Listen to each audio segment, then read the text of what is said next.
Hi, welcome to the edition of Valley's Country Cooking. I'm Mary Wiest. I'm your hostess for the day. Today's menu, we are going to make the hash brown pork chop bake, Watkins party mix. This one here, you're going to have Watkins beef base, so if you don't have any, make sure you run out and get some before you try making it. And then last episode, we did a bunny cupcake, and we're kind of in this cupcake mood. This, I promise, will be the last cupcake for a little while. We're going to do a Mayday basket cupcake. Your kids will love helping you do this one. They can pass it out on May 1st. So let's get started.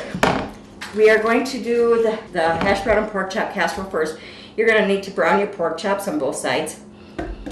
You want to put about a tablespoon of oil in your pan. Get that good and hot. And while that's heating up, no seasoning or anything needed on these. So once my oil's hot, we'll put those in, and then while those are browning on one side, we'll work on the party mix. This is kind of a different twist. It's real easy and simple. You don't have to be in the kitchen for an hour stirring it every 15 minutes like the original party mix recipe. So we'll get started here.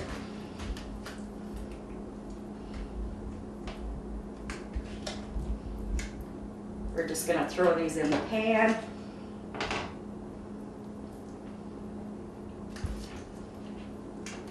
I think we'll give it a cover so that they'll brown a little bit better without me having to keep a close eye on them. Okay, while those are browning, we're going to go ahead and start with the party mix. You're going to need, I use the rice and corn on both sides type. You can use whichever flavor you want. You want to use wheat, corn, and rice. You can buy 3 boxes. This here just makes it a whole lot simpler. You're going to need pretzels, mixed nuts, garlic salt, and Watkins beef base, and a brown paper bag. When you go to the grocery store, ask them for a brown paper bag because they give out plastic these days and we really don't always get the brown bags. We're going to start out with 6 cups of your cereal mix.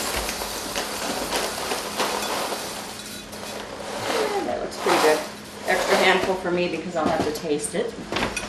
Pour that in the bag. You got to have 2 cups of mixed nuts. I think 1 can is probably enough. Yeah, that's good. You don't have to be precise because this is going to be something really simple to make. You need 2 cups of pretzels. You can do sticks, or I've got the mini pies or whatever. So you want 2 cups of pretzels.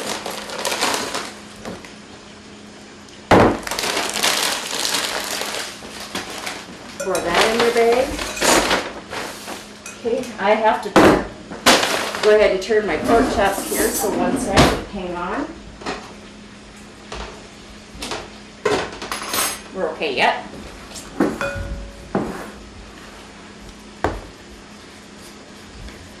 Okay, now we're going to take the Watkins beef base along with 2/3 cup vegetable oil. And I'm actually going to put this in a Ziploc bag.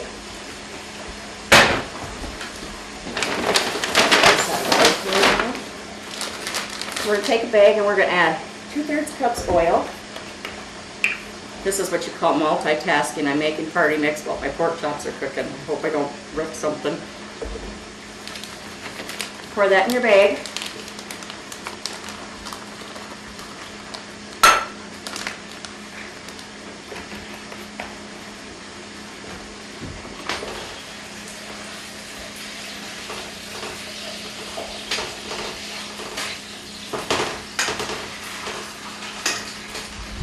Let the other side cook here for a little bit.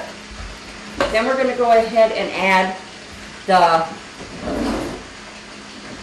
4 to 5 teaspoons of the Watkins. So actually, you can do like a tablespoon. 3 teaspoons equals a tablespoon. I don't know why they don't do it that way. It's so much easier than standing there measuring out 5 teaspoons. So we got 3. That looks like 2. So there we got 5. And then we want to add 1 teaspoon of garlic salt.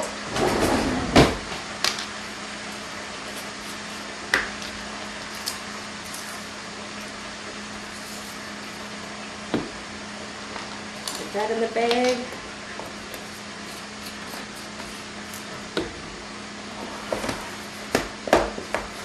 Okay, you want to seal your bag tight. That's why I'm using a Ziploc bag. It's a whole lot easier than trying to whisk it in a bowl. And then you're just going to mix it all up in the bag.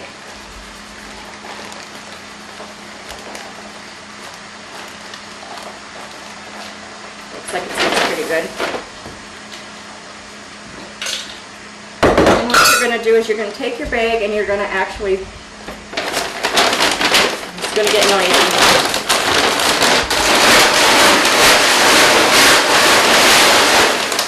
To mix that up first so that not all the peanuts and everything that's on top gets all this here dressing stuff. Mix those up and then go ahead and drizzle this on top of your stuff in your bag. Kind of like you do when you make the original, but we're not going to bake anything. Get all that out of there.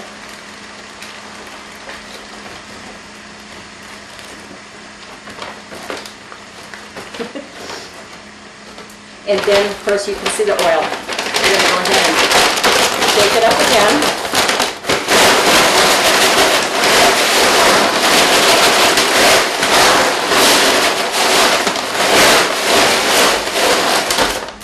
We're almost done with the party mix. Now you want to take paper towel.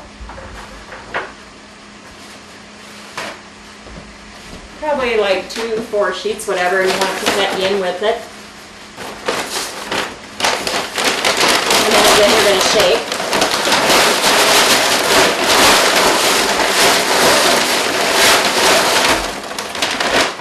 And you're going to let the paper towel set in here for a while. We're going to come back to this in just a little bit.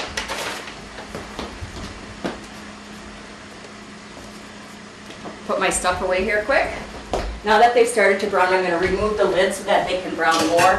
When you leave the lid on, they steam and they don't get that nice crust to them. It says use a large bowl, but I'm going to go for a large kettle. It's bigger than my large bowl, so this way I know I won't have it overflowing.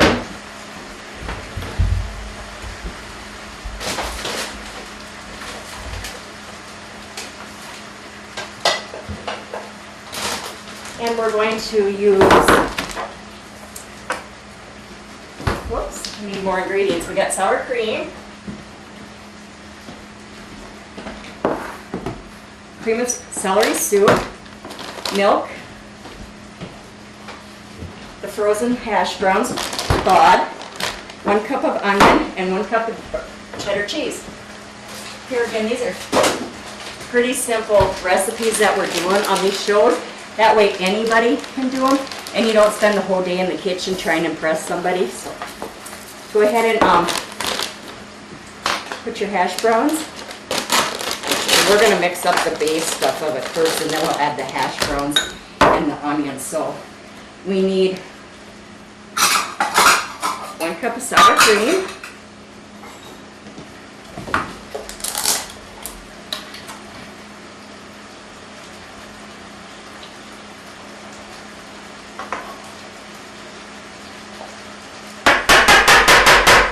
nobody's at the door, it's just me.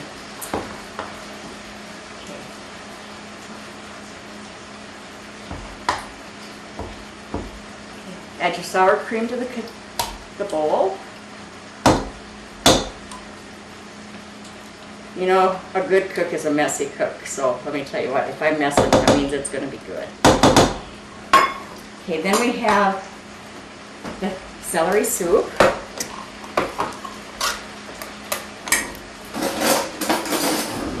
Should have had my husband do dishes last night, so I have my small spatula here.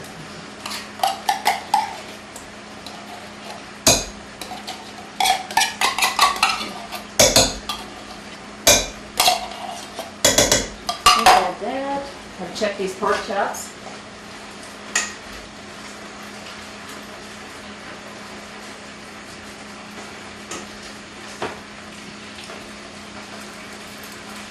Actually, what I did was probably not a good thing. So learn from my mistakes. When you brown pork chops, you really don't want to put a cover on them too long because they're not going to brown. Now that we got rid of that excess liquid, we can go ahead and they'll brown while we finish this up. So now we need a 1/2 cup of milk.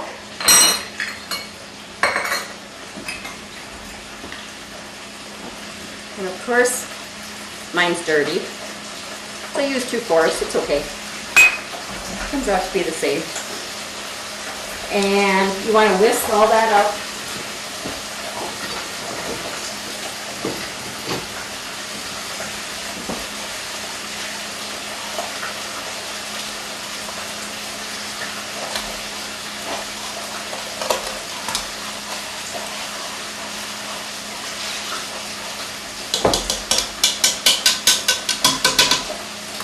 And then you've got kind of a pasty looking thing there, but that's the way we want it to look. We're going to go ahead and add the 1 cup of chopped onions.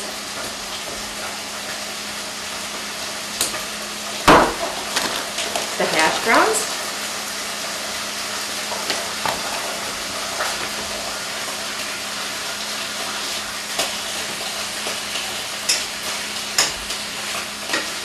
Now they're brown and they're going to be good. Okay, then we go ahead and mix all this up.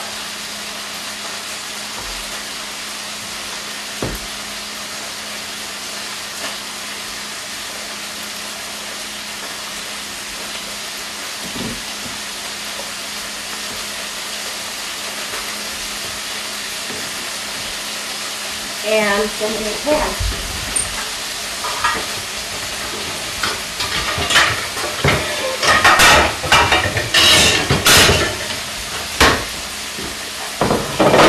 You don't need to spray your pan, but you know what?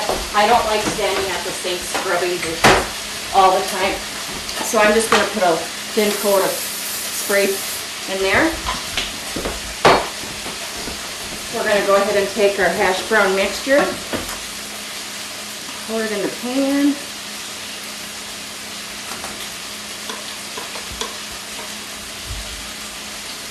Oh, while you're doing all this, you really want to preheat your oven so that it's ready when you are. And I forgot to mention that before because I had already started my oven before you guys tuned in. So you're going to take your potato mixture, spread it out in your pan. Oh, it smells good already and we haven't added everything. Then you want to go ahead and add cheese on top of that. Calls for 1 cup. If it doesn't look like it's enough, just make sure that you got enough cheese over all your potatoes because otherwise they're going to fight over who gets which part. Looks good.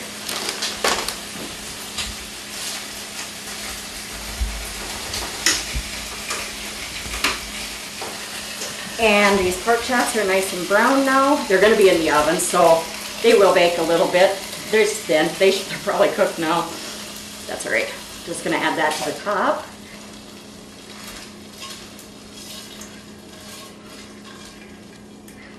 Recipe calls for 5. I did 6 because at our house, I'm feeding farmers and they're big eaters. Okay, you place in your oven for 45 to 50 minutes until your pork chops are done, uncovered. So here we go. And at this time, we'll take a quick break. When we come back, we'll work on our Mayday basket, and hopefully by the time we're done with that, the pork chops will be ready to pull out of the oven. With a personal home safety system from Valley, you can enjoy the peace of mind that help is just minutes away. Sign up now and receive your personal safety equipment free of charge. Welcome back. After that short little break, I've had time to clean off my counter, and I'm sure you guys had a fun time watching whatever they showed you on Valley's Channel 290. Right now we're going to go ahead and do the Mayday cupcake. What you're going to need is tip number 233. It looks like grass when we pipe it out. You're actually going to be making a cupcake similar to this one. Green icing, and this here is the same recipe as the white from the last episode. I just tinted it with green food coloring. Want to make sure that it's nice and smooth. This one you guys will enjoy doing. It's so cute. This would even be great for Mother's Day if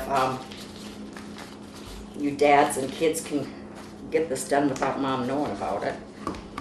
Just put your icing in your bag again. Make sure you put your tip on before you shake, because if you don't, it's going to fall out of the bottom. At least with the tip it gets stuck. Bring it down. And with the little bit that I have in here, we're actually going to ice the top of the cake to start with, because the grass isn't real full. You can make it as full as you want, but just take some icing. This is going to be a lot, but I want to make sure I cover it the first time around.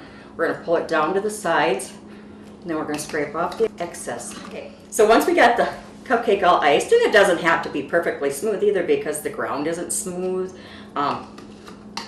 Everybody knows you can walk outside and trip, so you got that done. Then you're going to go ahead and take your tip, and I did fill it with the green icing. Again, you want to twist it, get your icing down to the bottom, you want to squeeze and get some out. See how it looks like spaghetti coming out of there? Okay, just do that, and then you're going to start wherever you want on this one, because what you're going to do is you're going to put it down and pull it up so that it looks like grass actually growing. And you want to kind of do it all over. You can pull it up and let it get long. You can have it shorter. Not all grass is the same size. And you kind of do want to touch the icing part so that the icing adheres to the icing. Otherwise, it won't stick. See? So don't be afraid to touch it. You're covering it up anyway. Nobody's going to see if it's a mistake or not. And you know what? They don't know what these are supposed to look like, so however you do it is just perfect. And you're just going to cover the whole top so it's grass. Maybe you put Easter grass or something in your May Day basket to hand these off to your friends. If you're handing these out for May Day baskets, I'd make sure and hand them to them because everybody loves cupcakes, and I'm sure the neighborhood cats and dogs would too. So once you got this part done, you got your grass growing on it. Looks like my hair some mornings, but that's okay. Then you want to go ahead, and again, I purchased flowers to put on this. You can make your own if you want to really get into the cake bit. There's tips that make flowers, but for me, this is so much easier, and I had them on hand because when I get those spur of the moment calls for cakes, just place the flowers wherever you'd like, because flowers grow, they don't all grow together, they grow wherever. I have a yellow, a white, a pink, a purple, and a blue, and so we're just going to add those on here however we want. So now you've got your May Day cupcake. But if you want to take it to friends and make it into a May Day basket, take a pipe cleaner. And of course all I had was the glitzy stuff, so we're going to use a silver one. About 6 to 8 inches, it depends on how big you want your handle. Just cut that. Make sure you brush the ends so that you get all the extra stuff off so you don't have that in their cupcake when they go to eat it. Make it into a handle. And go ahead and just stick it on the sides of your cupcake right inside there. You got this one, and you got this one. And here you have a May Day basket full of flowers to give to somebody that's really special to you. So that's how we did our cupcakes today. There won't be cupcakes for a while, I promise you. We'll be back in just a moment. According to the FBI, a burglary occurs somewhere in the United States every 15 seconds. Is your home or business adequately protected? Wireless security packages from Valley start at just $17 per month. Sign up now and receive half off of the installation fee. Video surveillance for your home and business is also available from Valley. Call 437-2615 for more information or to set up a time for your free customized quote. Okay, like to let you know, once you get done decorating your cupcakes, this icing actually sets up hard. So if you take your tips off, rinse them out or put them in a bowl of warm water, it'll soften it, and that way you're not going to ruin your tips. Okay. Now we're going to go ahead and go on to the party mix. It's been sitting in the bag for a while, and we're going to just absorb some more of that oil while we're waiting for our pork chop meal to get done. So what I'm going to do is I'm just going to lay paper towel on the counter, and you might want to use a couple layers so that it absorbs good. You've shaken it already. You can see the bag is getting pretty oily here. We're going to pull out the two that we put in to start with, and they're pretty drenched also. So just lay those off to the side. Like your regular party mix, just go ahead and dump it out.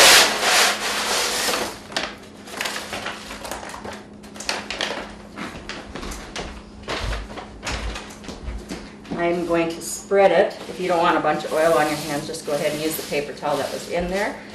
Spread that out like this. Get another new one or two and go ahead And if you feel it's too oily when you get done with it, you can actually put a paper towel in your storage container, and that'll help absorb it while it's sitting. But you know, we have people here that need to try this today, so they're gonna have to go ahead and just take a taste with the way the oil is, and we'll just go from there. So there is an easy, quick way of making party mix without having to go through the hour in the kitchen, especially in the summertime. You want to take something out to the field, or you're going to take a trip and you want party mix to go on your trip with you. Easy way to do it. You don't have the hot oven going. You're not going to heat your house up. So go ahead and try it. Let me know what you think of it. Valley Telecommunications, the home team advantage. This is the team you want on your side. Taking you to the future with hometown pride. Broadband, TV, phone services too. Bringing the latest technology home to you. Valley Telecommunications, the home team advantage. We're back after that short break here. Our timer went off. The pork chop casserole is ready to come out, and the guys will be in for lunch shortly, so we're ready to go. And this is what you get when you get done. It just looks so yummy. That's our show for this week. If anybody out there in the listening area would be interested in submitting recipes that they'd like cooked on the show, or if you want to be a guest on the show and cook with me, I'd love to have you. Just send your recipes to Valley in care of Lisa or Kelly. They'll get the recipes and pass them on to me, and maybe we'll get them on the show. Thanks for joining us. See you next week.